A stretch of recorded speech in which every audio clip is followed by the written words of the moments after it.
queria te convidar a abrir conosco o livro de Malaquias, no capítulo 3, dos versos de número 6 a 12. Queria dizer que eu estou usando hoje a nova tradução Revista e Atualizada. Por quê? Porque a Revista Atualizada fez uma outra revisão, tá bom? Então, se você não conhecia, você acompanha na sua versão Revista Atualizada e você vai ver se tem alguma diferença e vai perceber que tem algumas. Perdão, tem algumas diferenças, tá bom? Queria ler com você o texto que se apresenta para nós nessa noite. Porque o Senhor não muda. Por isso vocês, filhos de Jacó, não foram destruídos. Desde os dias de seus pais, vocês se afastaram dos meus estatutos e não os guardaram. Voltem para mim, e eu vou me voltar para vocês, diz o Senhor dos Exércitos. Mas vocês perguntam, como havemos de voltar? Será que alguém pode roubar a Deus? Vocês estão me roubando e ainda perguntam, em que te roubamos? Nos dízimos das ofertas. Com maldição vocês são amaldiçoados porque estão me roubando, vocês a nação toda. Tragam todos os dízimos à casa do tesouro, para que haja mantimento na minha casa. Ponham-me à prova nisso, diz o Senhor dos Exércitos, se eu não lhes abrir as janelas do céu e não derramar sobre vocês bênção sem medida. Por causa de vocês eu vou repreender o devorador, para que não os consuma os produtos da terra, e não deixarei que as suas videiras dos campos fiquem sem frutos, diz o Senhor dos Exércitos.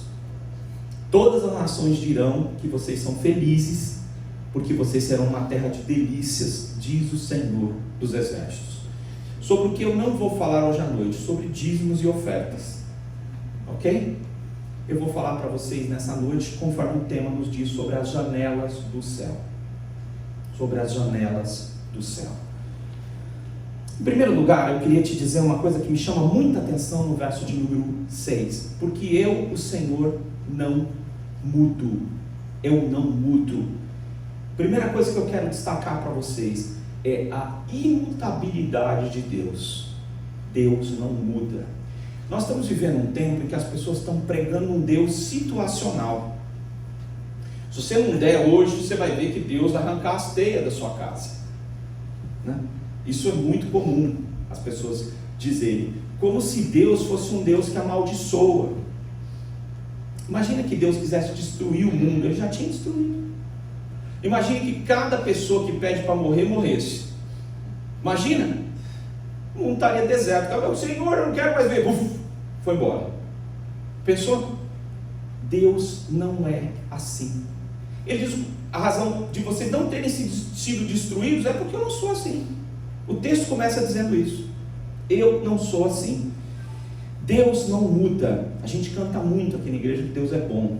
Ninguém é bom igual a Deus. Ninguém que está aqui nessa sala é bom. Com todo respeito a vocês, incluindo a mim. Ninguém é bom. A gente tem muito mal na gente, sabe? O dia que seu time perde para o outro, não é verdade? Você fica fazendo oração para eles, eu quero que eles amanhã saiam felizes, falando para mim como o time deles é melhor que o meu, né? Deus tem atributos maravilhosos, maravilhosos. Alguns atributos de Deus são incomunicáveis. Como Deus é santo, ninguém é santo. Como Deus é bom, ninguém é bom. Alguns atributos de Deus, como são a onisciência de Deus, a onipresença de Deus, a onipotência de Deus, são incomunicáveis. Sua santidade Ele quer comunicar conosco, Ele quer compartilhar conosco. Então Deus é bom. Hoje, existem duas linhas, duas correntes teológicas que podem ser encontradas. Ambas estão equivocadas. A primeira delas é uma corrente teológica que está dizendo que Deus está dependendo de nós. Dependendo do que você faça, Deus vai agir. Então é um Deus subalterno. Dependendo do que você fez hoje à noite, Ele vai ser bom ou mal. Já pensou um Deus que depende do que você vai fazer? Acho que você é Deus e Ele é seu ajudante. Não é verdade? Então as pessoas começam a fazer campanhas para mudar a vontade de Deus, ou para mover o braço de Deus como se Ele estivesse aleijado, ou se Ele estivesse com o seu braço quebrado. Mas Deus sabe o que está fazendo, mesmo que eu e você não concordemos. E aceitar isso faz parte da nossa compreensão de que nós somos criaturas de Deus, e que Ele sabe o que é melhor, e que Ele não tem pretexto para fazer o mal para você. Jó passou por uma situação, fez aniversário, né? Muito bom. Nós temos um irmão aqui chamado Jó, né? O Elias Jó, nosso maestro. Mas o Jó da Bíblia, ele passou por uma situação em que, se ele tivesse resolvido isso fácil, não teria surgido o livro de Jó. Jó começa a dizer: Deus, quem amassou a minha família foi o Senhor, quem fez tudo foi o Senhor, foi o Senhor, foi o Senhor. Eu queria que o Senhor viesse falar comigo. E Deus falou: eu vim falar com você, o que você tem para me dizer? E Jó: eu falei uma vez, não vou falar de novo. Eu te conhecia só de ouvir falar, mas agora os meus olhos te veem. O que Deus reclama de Israel é o seguinte: vocês me deixaram. Essa é a grande reclamação de Deus. Vocês têm que voltar para mim, eu vou voltar para vocês. O que eu espero de vocês é relacional. Eu não espero de vocês dinheiro. Não simplesmente. Eu espero que vocês voltem. Eu quero falar com vocês. Cadê vocês? Onde vocês estão? Existe uma outra corrente teológica que já prega o seguinte: não importa o que eu faço, Deus está comigo. Eu sou predestinado, posso fazer o que eu quiser. Apesar de eu acreditar no que a Bíblia diz sobre a predestinação, ela não ensina isso. Que a desobediência, ela é recebida de braços abertos por Deus, como se isso fosse uma coisa teologicamente aceitável. Não. Deus não se alegra com a desobediência. E Ele não abençoa a desobediência. Você entende? Ah, mas Deus me ama. Eu posso fazer o que eu quiser, que Ele não vai se opor a mim. Se Ele te ama, Ele vai se opor a você, é o que a Bíblia diz. Mesmo que você já tenha arbítrio, ou seja, Deus o libertou, Deus o ama. E a Bíblia diz que Ele bate também em quem Ele ama. Então Deus não abençoa a desobediência. Porque se Deus abençoar a desobediência, então Ele terá filhinhos do papai, filhinhas do papai, que podem fazer o que quiserem, mesmo que seja errado, mas Deus está conosco. Não é isso que a Bíblia me ensina. O que ela me ensina é que a bênção é Deus, e que voltar-me para Deus significa ser abençoado. Não pense que Deus é o destruidor, porque se Deus fosse o destruidor, Jesus não diria o que disse: eu não vim destruir os homens, eu vim salvá-los. Deus quer nos salvar. Deus não está à procura de pessoas para destruir. Deus não é assim. Eu e você somos. Falava domingo passado que a morte nos acompanha. Se o mar devolver todo o lixo que nós colocamos, se o Rio Pinheiros resolver devolver todo o lixo na nossa casa, fica inabitável o mundo. Deus não é assim. Deus não planeja nos castigar. Não importa o que eu e você façamos, Deus vai continuar sendo bom. Mas o que você faz importa para você. Suas escolhas têm consequências. E o que a Bíblia chama da maior maldição que pode acontecer com o homem está lá em Romanos, no capítulo 1. É Deus deixar o homem por sua própria conta, abandonar o homem à sua própria vontade. Isso é a destruição do homem. Então, voltar-se para Deus é ser abençoado. Me afastar de Deus significa me afastar do propósito de Deus e de compreender quem Ele é. O que eu quero provar para você hoje à noite é que Deus permanece fiel ainda que você seja infiel. Imagine se Deus fosse assim: deu dízimo hoje lá na frente na igreja, não vai ter outro momento de coleta, viu gente? Fique tranquilo. Deu dízimo lá, pode mandar chuva na casa dele, o jardim dele vai ficar regado. Não deu? Manda secar, manda o sol ir lá em cima secar tudo que ele tem. O carro dele fura o pneu. Já pensou se Deus fosse assim? Seria o demiurgo, o Deus do mal. Deus não é assim, Ele é fiel. Então não depende, isso que eu quero te dizer, as bênçãos que eu e você podemos usufruir dependem da nossa relação com Deus, para termos uma vida plena. Mas Deus não fica mal pela sua atitude ou minha. Ele não vai ficar mal. Não fez, então Deus fica vingativo. Não. Deus prometeu que vai dar bênçãos sem medida. Mas o que eu queria te dizer nessa primeira palavra é que a bênção é Deus, e que a fonte da bênção é Deus, e que fora de Deus não existe vida plena. É isso que a Bíblia diz. Então, se eu e você queremos ser abençoados, nós precisamos andar com Ele. Se não for com Ele, não existe bênção, porque a bênção é a bênção que é o próprio Deus. Eu discordo do que Deus está fazendo, você pode discordar, mas pela fé você tem que entender que Ele sabe o que Ele está fazendo, mesmo que você não entenda. É isso que Jó diz num momento desesperado da sua caminhada. Ele diz: eu sei que o meu Redentor vive, e que por fim Ele se levantará e agirá em minha defesa e me libertará. É isso que nós cremos pela fé, é isso que nós caminhamos, é assim que nós andamos. Em segundo lugar, eu queria falar sobre uma bênção que começa com uma aparente subtração. Se bênção é multiplicação, a bênção na Bíblia começa com subtração. Trazei todos os dízimos e ofertas. Você traz, sai da conta. Passou o cartão, saiu da sua conta. Pegou a mão no dinheiro, no cheque, tal, saiu da sua conta. Que bênção é essa sem medida que Deus vai dar, que sai da sua conta primeiro? Isso determinada igreja nem fala. Não fala, que senão o resultado financeiro dá problema, né? Como é que você pode dar o que você tem para a igreja? Vamos fazer todas as perguntas que as pessoas que não creem em Deus fazem, né? Como é que você pode dar quando está faltando para você? Ou será que eu devo contribuir quando aparece uma causa? Ou vamos ajudar porque a casa do irmão fulano de tal aconteceu, aí nós em sociedade resolvemos ajudá-lo. Será que esse dízimo e oferta é uma taxa que eu tenho que pagar? E se eu não pagar a taxa, eu vou ser amaldiçoado? É isso que o texto diz? A primeira coisa que eu sempre criei na minha vida inteira é que Deus não precisa de dinheiro. Dinheiro é feito de papel, e papel é feito de árvore. E a árvore foi criada por Deus. Nós criamos um sistema financeiro e nós acreditamos que Deus está preso a ele. Eu não creio que Deus precise de alguém para ele operar. Eu não creio que Deus, sem você, ele não vai agir, senão ele é um Deus muito pequeno. Não creio nisso. Também não acredito que exista algo que não pertence a Deus, que Deus não possa tomar se ele quiser. Por exemplo, a China é a maior potência do mundo hoje. Eu creio que muito em breve vai ser mesmo. E não imagino que uma doencinha qualquer, que não é qualquer, né, gente, possa deixar as ruas desertas.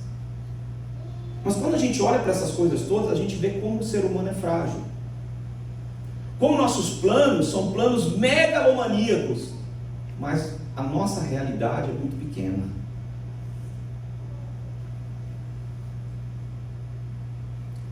Deus não é pequeno. E existe um espaço na minha vida e na sua vida que Deus deseja ocupar. Agostinho dizia que é o seu coração. E que sem que haja esse espaço na sua vida, você fica com um vazio dentro de você. Um vazio que não consegue ser ocupado por nada nem ninguém. No entanto, em tempos de modernidade e pós-modernidade, a gente diz que Deus, tudo é de Deus, o que significa que nada é de Deus na nossa vida. Sabe,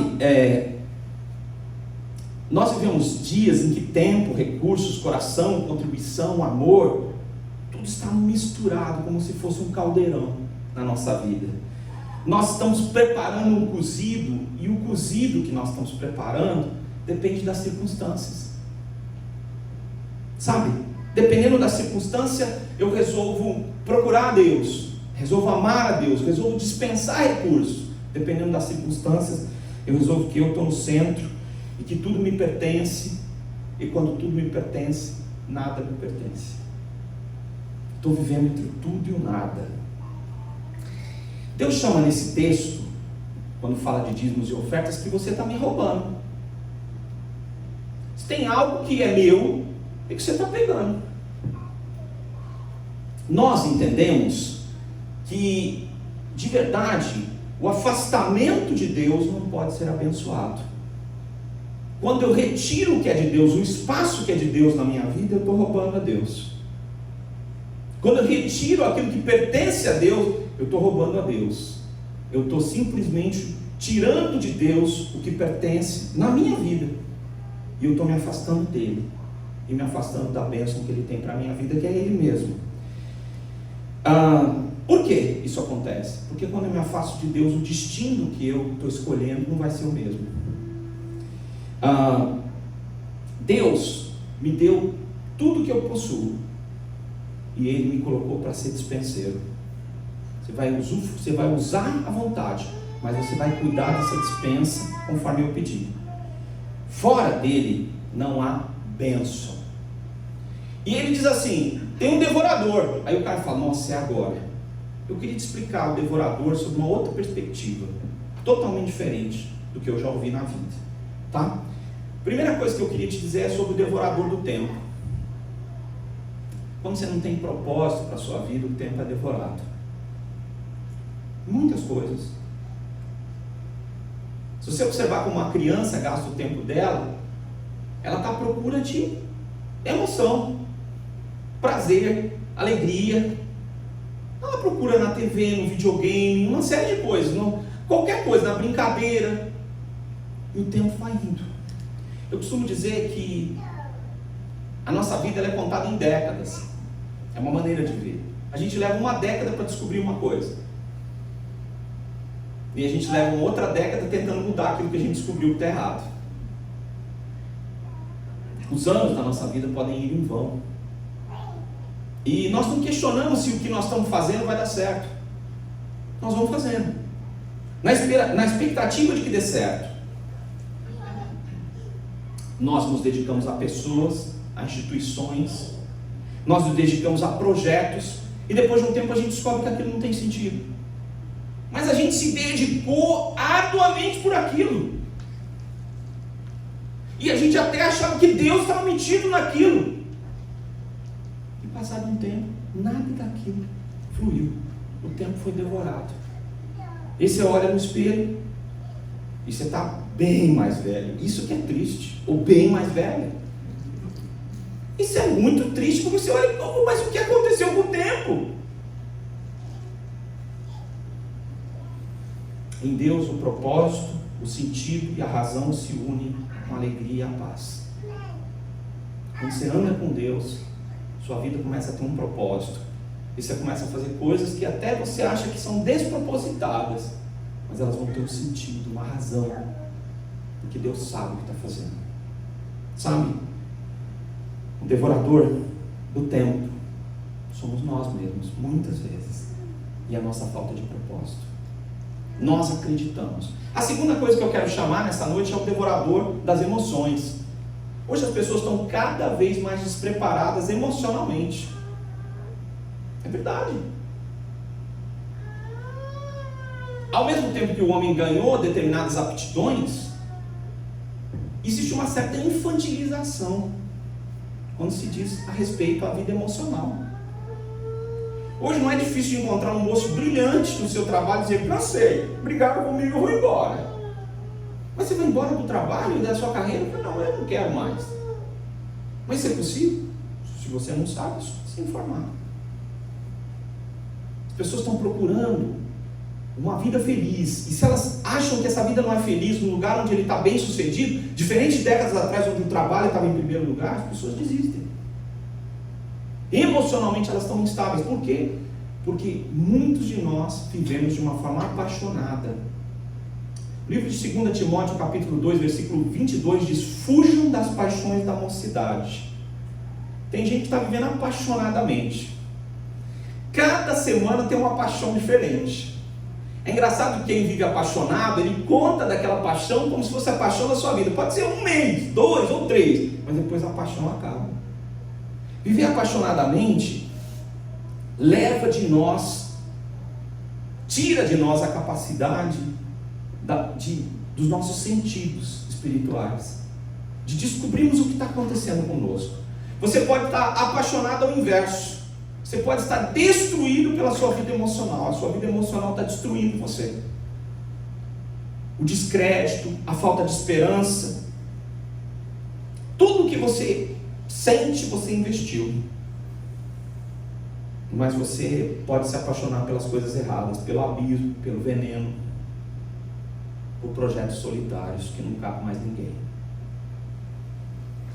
Tudo isso vai nos destruir, porque as paixões, elas não precisam ouvir nem sentir adequadamente, elas só precisam ter experiências. E nós estamos no tempo das experiências, das sensações.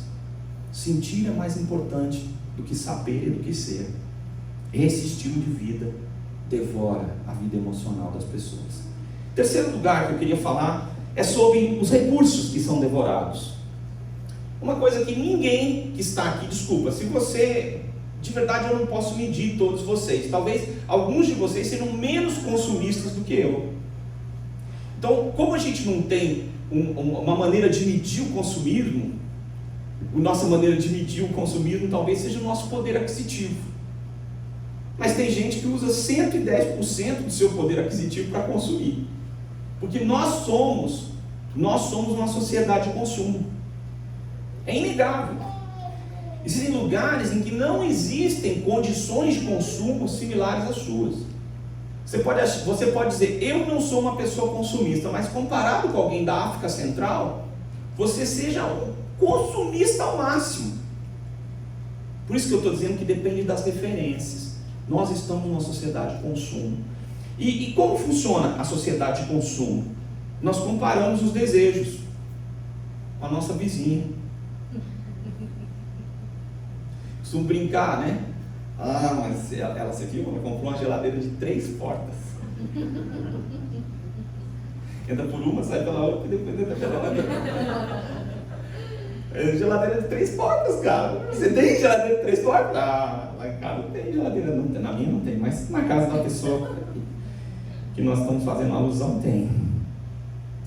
E nós estamos vivendo uma sociedade em que precisa existir a necessidade de ter uma necessidade. As pessoas estão gerando necessidades o tempo inteiro. O tempo inteiro.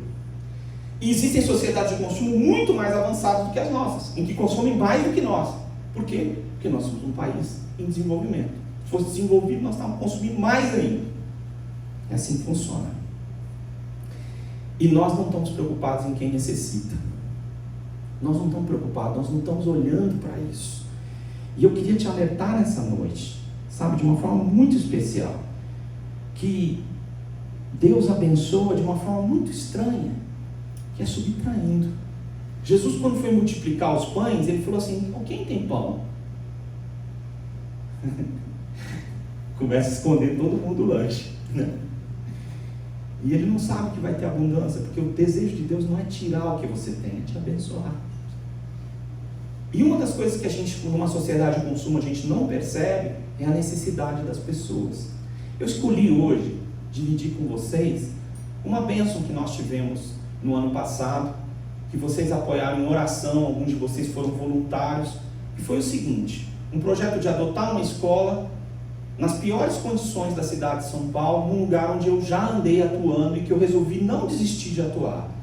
Eu queria mostrar para vocês um pouco das imagens do que aconteceu em 3 meses, de verdade foram 2 meses, mas se a gente montar o projeto e tudo isso, foram 3 meses, e eu queria mostrar para vocês um pouco disso.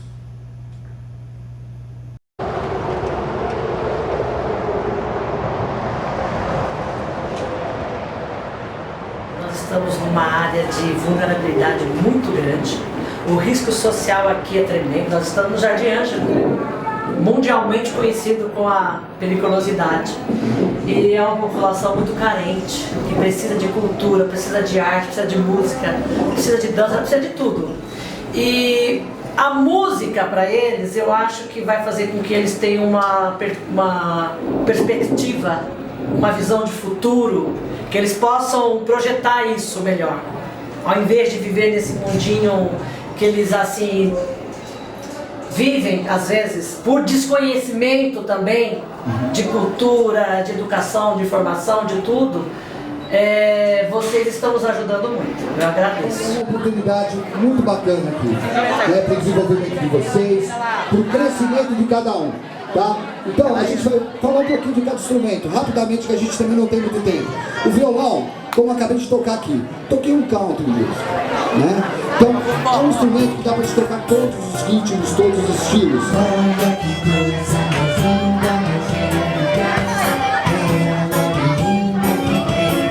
Eles vêm pra cima da gente e começam a participar tudo junto, dá aquela alegria, sabe? Sua filha me deixou desse jeito, eu quero mais pra lá pra senhora olhar. Mas hoje eu não vou ser levado pra cá. Dona Maria, deixa eu namorar a sua filha. Então, o que eu quero fazer com você hoje? Qual que é o nosso objetivo? Nós estamos aqui. Um dos objetivos é ouvir a escola, entender vocês. Não entender como é seu bairro, mas entender a escola onde a gente está. Mas um objetivo é você se entender. Como?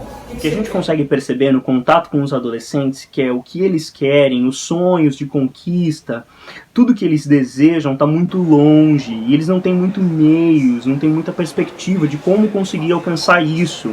E ao contrário de que o que eles não querem e tudo que cerca eles do contexto, eles têm muito perto, é muito palpável. O que a gente tenta é instruir eles e dar ferramentas para que eles se organizem, se entendam e se orientem no meio desse processo.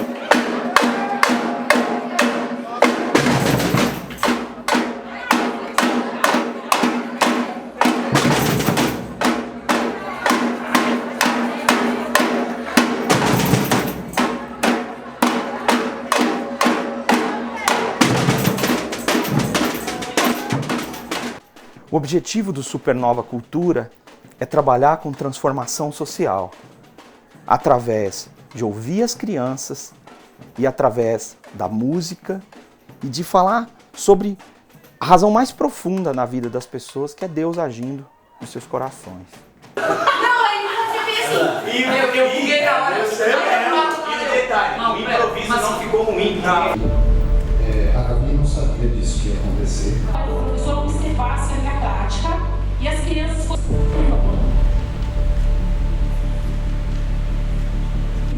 A palavra parece clichê, mas ela é... Nós todos somos professores. Vocês vêm pra cá, ela vai descer, você vai pegar. Eu acho que caberia que você una a sua fé. A gente estava conversando...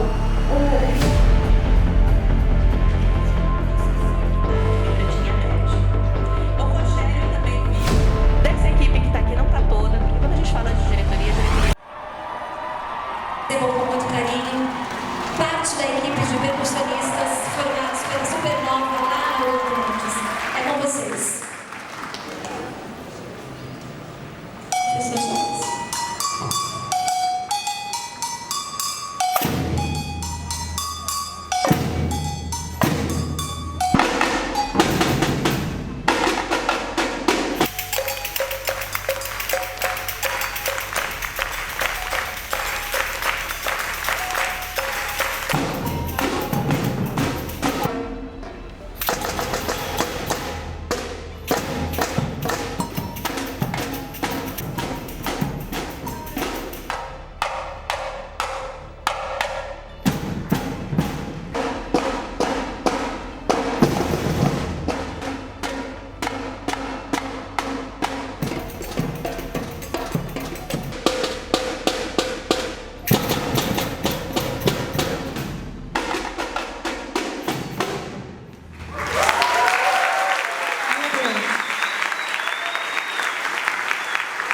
Vocês não viram que eu via daqui a precisão do olhar desse professor, mas ele se divertindo com a sua turma.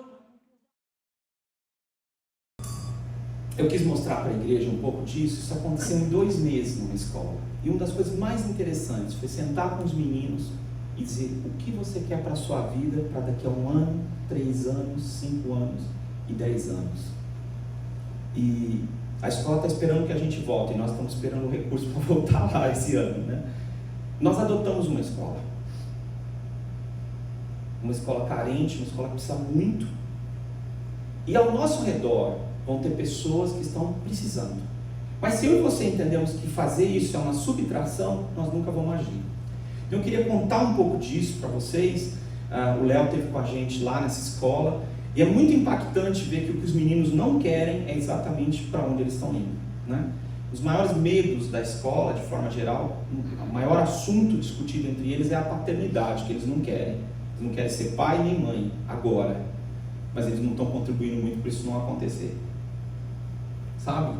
Então, quantas vezes essa realidade está ao nosso redor, mas nós estamos sendo devorados por uma série de coisas que não permitem que a gente acorde para a vida.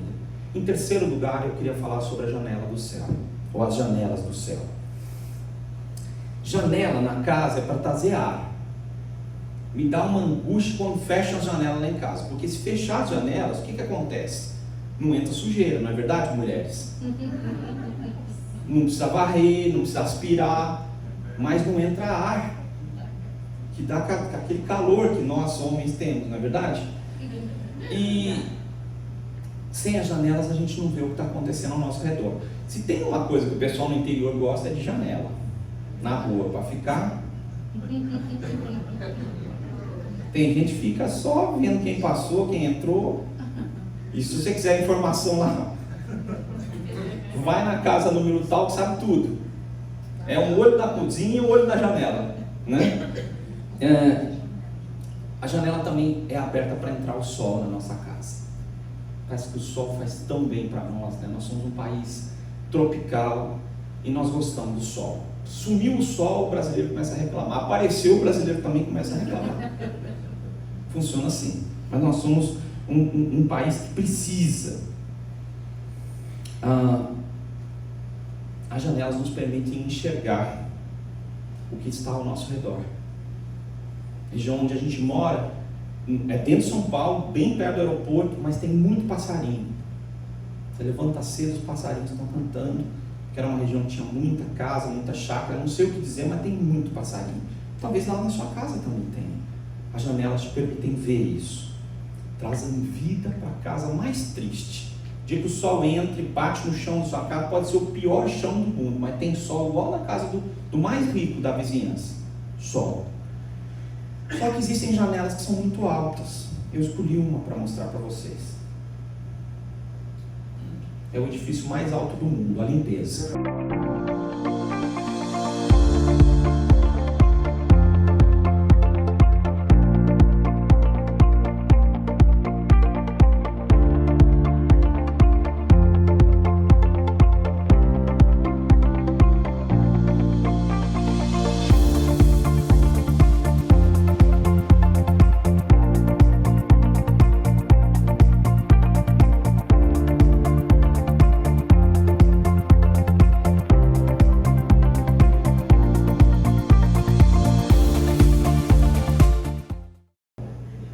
Esse serviço existe, ou seja, o prédio precisa ser limpo, e esse prédio fica em Dubai, que é o lugar do prédio mais alto do mundo agora. Os americanos não construíram nenhum outro, né? Dubai é um dos lugares mais altos. Por que eu escolhi isso para vocês?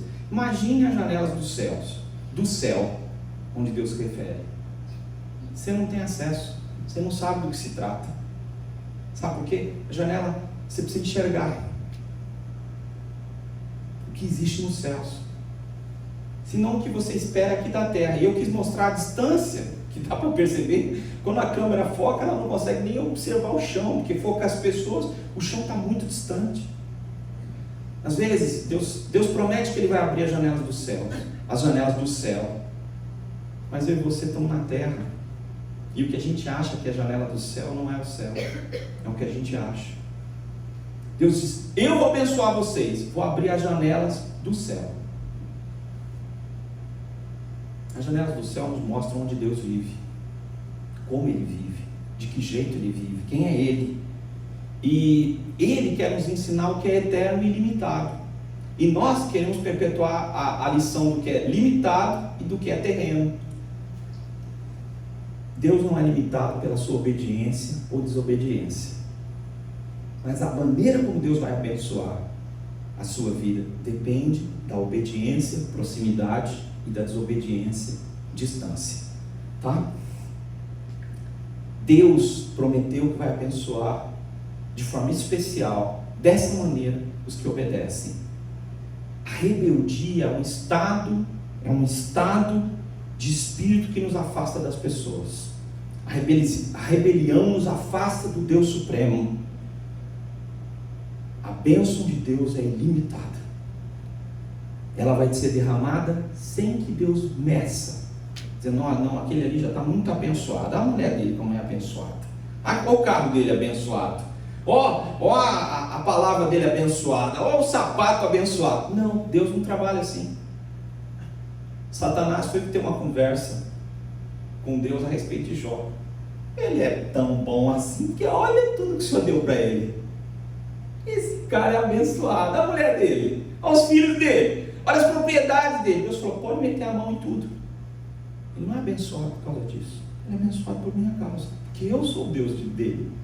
E eu vou abençoar o dobro, depois que tudo isso partir. Porque eu posso. Só que para Jó entender, para mim e você entender, não é fácil. Porque a gente não está nas janelas do céu. A gente está na janela dos... Você entendeu? Já viu o porão? Porão nem janela tem. Na região da São João tem muito porão, não tem janela. Como é que eu tenho que agir? Eu queria abrir o verso 10 de novo para falar das janelas do céu, viu? Tragam todos os dízimos à casa do tesouro, para que haja mantimento na minha casa. Me provem, diz o Senhor, se eu não vou abrir as janelas do céu, e não derramar sobre vós bênção sem medida. O que é a casa do tesouro? Essa é a primeira pergunta que eu quero te dizer. Queria te falar algumas histórias tristes. Hoje em dia, nós estamos reeditando a Idade Média na vida religiosa. Na Idade Média, a igreja era riquíssima. E ela fazia umas campanhas ousadas, ela tirava o cara do inferno. É verdade. Havia uma propaganda que dizia, assim que a moeda cai nos cofres da igreja, uma alma sai do inferno. O cara acabou de morrer, ele punha muitas moedas para o irmão dele, sabia que não era peça boa, para ver se tirava ele do inferno. Pedaços da cruz dariam para formar um transatlântico, provavelmente a Arca de Noé. Tantos pedaços da cruz, que eram o quê? Todas aquelas santas coisas que foram coletadas pela igreja. Imagina, pedaço do manto que cobriu Jesus dava para cobrir a Europa inteira. Então, a igreja estava riquíssima e as pessoas estavam miseráveis. Esse processo está se restabelecendo. É sobre isso que nós estamos falando? Não. Nós estamos falando sobre uma coisa muito interessante. Que cada igreja precisa determinar a maneira como abençoa o seu bairro, a sua cidade. E que isso só é possível juntos. Escolhi um vídeo para vocês que me chamou a atenção. Eles não são necessariamente cristãos, eles só resolveram uma coisa: levar água para lugares onde as pessoas estão morrendo porque não tem água potável. Você imagina as crianças morrendo por falta de água potável? Eles resolveram olhar para o que está acontecendo em volta e poder enxergar como é que nós podemos agir de uma forma melhor. Mas não vai ser agora não, eu já falei disso, mas a gente já vai mostrar para vocês. Então, o que é que eu e você temos que fazer? Juntos como igreja, nós precisamos entender que nós só podemos abençoar juntos. Que isoladamente, sem ser igreja, nós não vamos conseguir fazer grandes coisas. Não existem grandes dizimistas na igreja. Vai ter um grande dizimista na igreja. Não tem. O dízimo, por exemplo, é 10% que uma pessoa ganha. Todo mundo que deu 10% é dizimista. Um grande dizimista deve ser um cara, né? Acima do peso. Entendeu? Porque o dízimo nos iguala na contribuição, tá? Que é o começo de um processo. Nós precisamos, quando nós resolvemos contribuir, que parece uma subtração, depender de Deus e entender que nós somos instrumentos dele e que ele vai prover o que é necessário para a nossa vida. Esse é um desafio. Em quarto lugar, eu queria te falar, e último, sobre o que é a multiplicação da bênção de Deus. Como isso se dá? Primeira coisa que eu queria te falar: você está vivendo acompanhado ou solitário? Você tem um pastor ou você é o seu pastor? Você aceita ser aconselhado? Existem momentos de muito sofrimento em que a gente não quer ouvir ninguém. A gente está sofrendo muito, é difícil. Mas quando esse momento dura a sua vida inteira, alguma coisa está errada. Você aceita ser pastoreado, porque tem ovelha aceita ser pastoreado, mas não adianta pedir, né? Por exemplo, um leão ser pastoreado, porque ele come o pastor. Você aceita ser pastoreado? Você ouve alguém além da sua própria família? Você aceita que Deus está agindo através de outras pessoas ou não? Estamos vivendo um tempo, gente, que está se multiplicando, que são as pessoas sem igreja. E eu queria te dizer que uma pessoa sem igreja não é necessariamente alguém que não pertence a uma igreja. É alguém que já não faz parte de uma igreja, porque não aceita isso mais. Como? Ela não quer ouvir mais ninguém.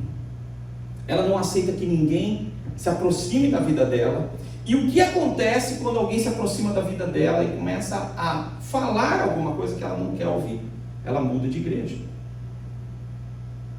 Por quê? Porque ela não quer que as pessoas a incomodem. E eu e você estamos acessíveis para o próprio Deus, que quer agir na nossa vida? Ou será que a gente só quer ouvir o que a gente gostaria de ouvir?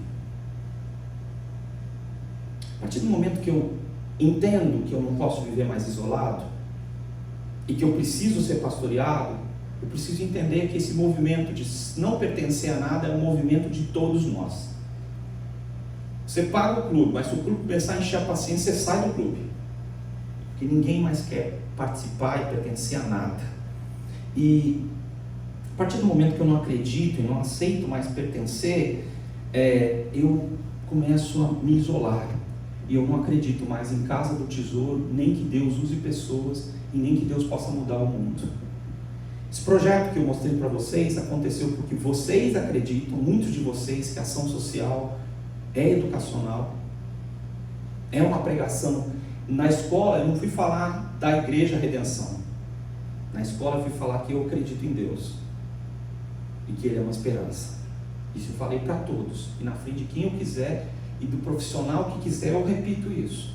Mas eu não vou fazer proselitismo na escola. Eu vou falar que Deus pode ajudá-los, porque às vezes nada além disso pode ajudar o nosso país.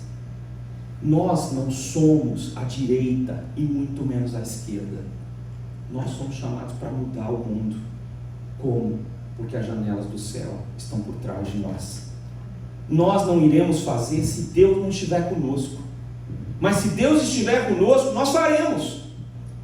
Não faremos porque nós somos o partido eleito. Nunca. Nós faremos porque Deus está conosco. E porque Ele ama as pessoas. Pessoas que eu e você nem amamos. Eu não vou ao lugar que precisa mais porque eu acho que ali é o melhor lugar do mundo. Não. Deus está agindo e quer agir através de mim e de você. Se você não acredita mais que Deus pode usar homens, eu quero lembrar a você o que João 1,6 nos diz. Houve um homem enviado por Deus cujo nome era João. Acho lindo falar de João Batista porque ele era um homem, porque ele tinha um nome próprio e porque ele foi enviado por Deus. Deus usa homens, e homens são falhos, mulheres são falhas. Eu e você precisamos entender que Deus continua querendo usar a nossa vida para diminuir o sofrimento do mundo e para trazer esperança no mundo. E que quando você se dispõe nas mãos de Deus, Deus dará mais recursos, mas não para você fazer o que você quiser, porque Ele não prometeu que felicidade é riqueza, senão todos precisariam ser ricos, e essa igreja não existe. Às vezes o pastor é rico, mas os outros, os membros, não são. E o pastor é rico não é porque ele trabalha, é porque ele pega de todo mundo e faz o que ele quiser. E não é isso que a Bíblia diz. Deus não prometeu que todos nós vamos ser ricos, mas Ele prometeu que existe gente abençoada, que onde põe a mão é bênção, e pode ser gente pobre ou pode ser gente rica. Deus abençoa ricamente. Algumas pessoas são muito abençoadas, mas lembrem-se, Lázaro foi para as bênçãos no céu e o rico foi para o terror do inferno, porque Lázaro é um homem abençoado, apesar de ser miserável. Deus não pensa como eu e você. A bênção dele não é como eu e você pensamos, mas Ele prometeu que abençoar a obra das nossas mãos. Ele prometeu que o que está devorando a nossa vida ia ser afastado de nós, por causa da nossa obediência à sua vontade e do desejo de nos aproximarmos dele. Vejam então o vídeo que eu escolhi para vocês, de como o sofrimento dos outros pode ser minimizado. People. And I got to see just how much impact one life really can have when I took Rachel's family to Africa.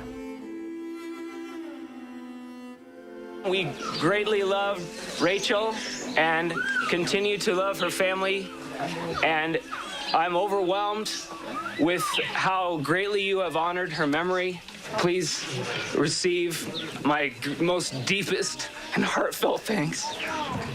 You've done us a great honor today, so thank you. Yeah.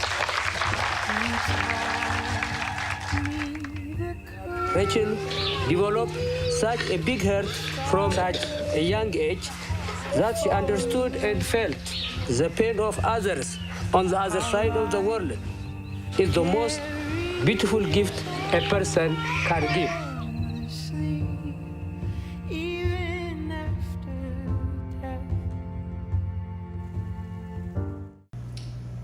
Será que água é uma riqueza? Para quem não tem água potável, é uma riqueza. Você pode ser água no deserto. Deus pode usar a sua vida para abençoar vidas de uma forma que você não imagina. Talvez com o que você acha que não é tão importante na sua vida.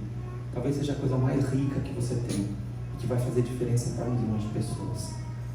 Vocês sabem que recentemente eu perdi meu pai, a gente tem tido muitos momentos difíceis na nossa casa.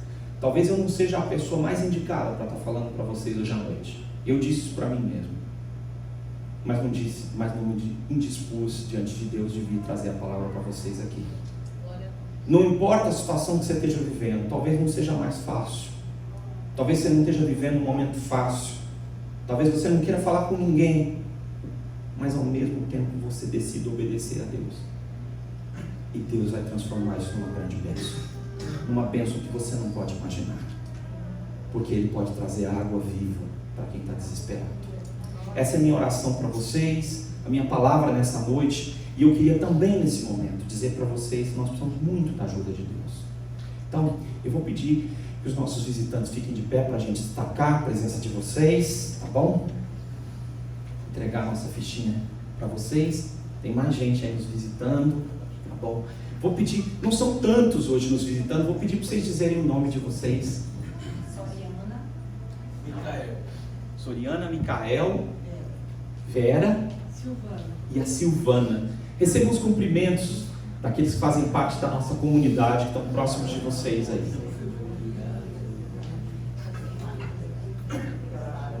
Eu vou pedir que todos se coloquem de pé também.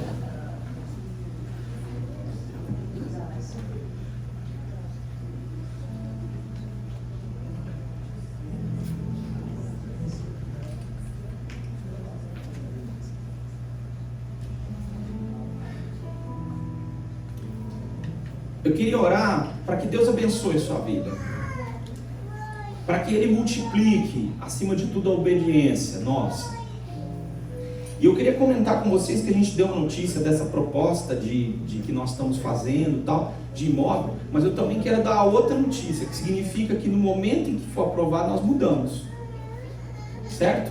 Aí não vai acontecer domingo que vem você venha para cá, vai ser uma das salas pequenas. Por que nós estamos na sala pequena? Porque estão mudando. É o que nós esperamos pela fé. E quando nós for mudar, como é que vai ser? Depende de você. Nós vamos marcar uma reunião lá, vai ser o culto. E que cadeira que nós vamos ter? Aqui nós temos recurso para comprar. Nenhuma, por enquanto. Mas eu tenho certeza que vai ter cadeira. Como eu não sei ainda. Mas a gente vai então conhecer o lugar e vai ser o culto lá mesmo. O som e as TVs vão estar lá. E eu e você, em nome de Jesus. E como é que vai ser a limpeza? Você já imagina, né? Nós vamos cair lá também. Por quê? Porque essa é a obra. E o que o Senhor vai fazer? Vai multiplicar, vai trazer pessoas, vai abençoar. Assim como hoje nós temos uma pequena parte dos que eles fazem parte da comunidade, outros que não. E eu e você vamos ver o que o Senhor quer fazer para abençoar o bairro. Eu nunca quis estar nesse bairro. Eu digo isso de todo o coração para você. Nunca quis ter uma igreja aqui. até que meu coração se inclinou para o que acontece aqui. Que Deus nos use, que Deus abençoe sua vida. Quando eu e você olhamos esse pequeno pãozinho na nossa mão, esse lanchinho, nós dizemos, isso não vai dar para ninguém. Mas quando as mãos de Jesus tomam essas coisas pequenas que nós somos e as abençoam, elas se multiplicam para abençoar multidões. Porque essa é a bênção de Deus, o próprio Deus. Senhor, eu abençoo esses meus irmãos na autoridade de Jesus. O Senhor sabe que no meu coração eu não era a pessoa para estar aqui hoje, mas o Senhor me trouxe aqui. O Senhor sabe quantas dores e aflições nós, seres humanos, passamos, e nós estamos olhando para o nosso sofrimento e não imaginamos que tem gente sem água no mundo, porque o nosso mundo é mais importante do que o mundo das pessoas. Abençoa a tua igreja, Senhor. Abençoa a tua igreja, porque ela é feita de homens, e homens trazem problemas e dores e angústias e aflições, e eles perdem a esperança. Seja a nossa esperança sempre. Ilumina a nossa escuridão, Pai. Tira de nós, Senhor Deus, o egoísmo, e nos abençoa para abençoarmos outras e tantas outras e outras vidas. Isso não está no nosso corpo, não está na nossa alma, não está em nós. Só o Senhor pode fazer isso em nós, Pai.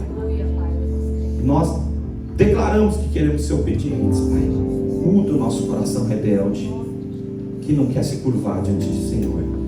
Pai, começa a tirar da nossa trajetória tudo aquilo que tem interrompido a nossa bênção. Obrigado, Senhor, porque o Senhor levou os nossos que estão diante do Senhor no céu já, e porque eles foram teus servos e o Senhor assim o quis. Obrigado que o Senhor vai fazer isso com todos nós, no dia que o Senhor escolher para cada um de nós, ou o teu Filho Jesus voltará antes. Nós estamos ao teu dispor.